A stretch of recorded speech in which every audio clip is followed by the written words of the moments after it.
Japanese rebuttal training, 30 minutes.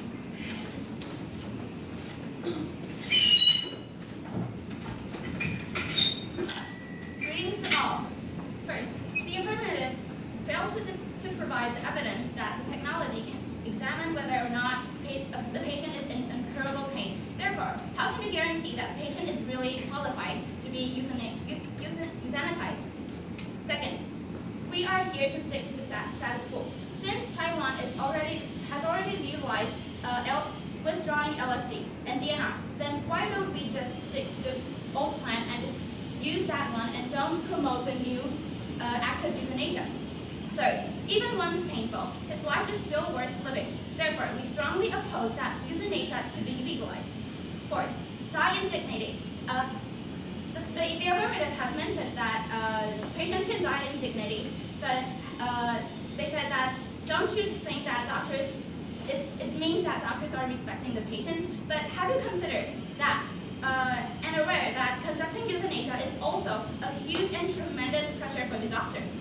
Fifth, what if the patient is simply in pressure and lie to others about the pain they are suffering? What's the difference between the patients who are lying about their pain and those who committed suicide?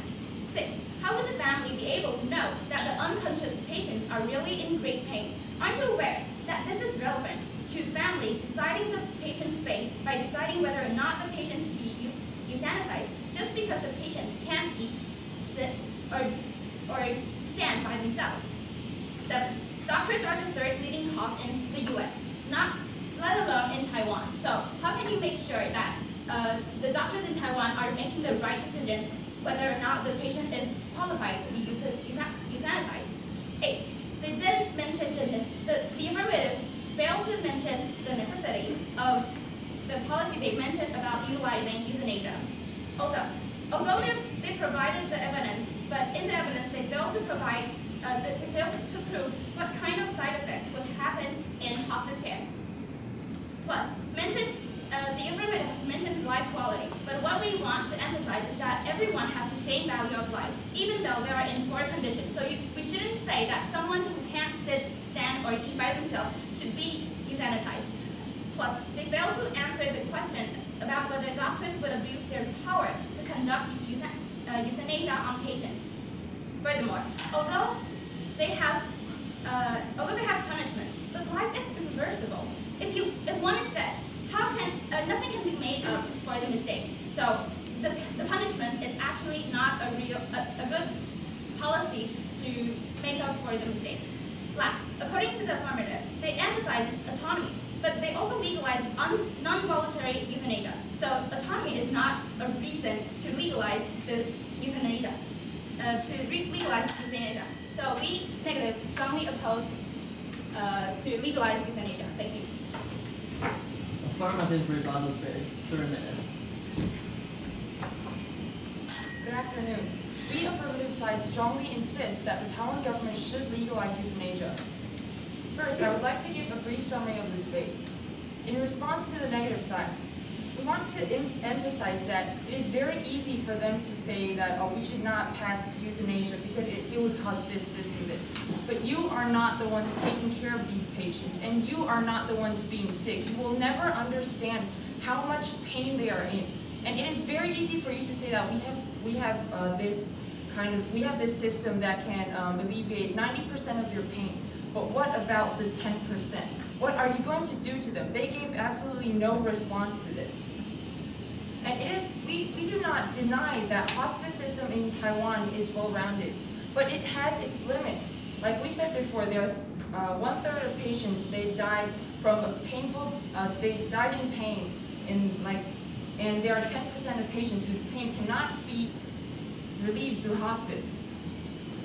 And next, the negative side mentioned that legalizing euthanasia would lead to abuse, but we had shown evidence otherwise.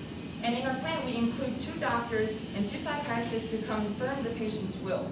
We are not giving doctors additional power. They are only doing their job. They are only examining the patients. They are not conducting euthanasia. We included physician-assisted suicide in our plan.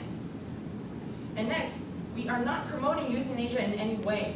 it is just an alternative choice for the patients suffering from incurable and painful diseases. There should be a way for them to die peacefully. And aside from hospice, there are people in need of euthanasia, and they should have a legal and safe way to die. Next, during the cross-examination, the negative side said that patients would be harmed from euthanasia. But according to my partner's constructive speech, 50%, almost 50% of 10,000 patients had requested for euthanasia. And so the negatives here suggesting that we should ignore the requests of these patients. And next is that they said the value of life should not be included, the quality of life should not be included in the value of life. But this is very cruel because you are ignoring the suffering of these patients. Next is that they did not agree when we asked them whether or not hospice can reduce all patients' pain. But according to our evidence, as we had mentioned before, there are 10% of people whose pain cannot be eased through hospice. And during the cross-examination, they said that vulnerable people would be harmed. But according to evidence, it shows that it does not, because according to organ psychiatrists, experts in PS, rates of assisted dying in Oregon and the Netherlands show no evidence of heightened risk for the vulnerable.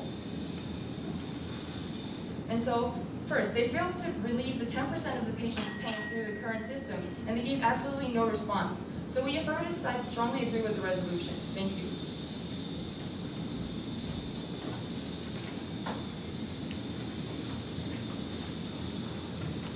That's the end of this debate. In 5 minutes, we'll have the judges give us comment about both things informative.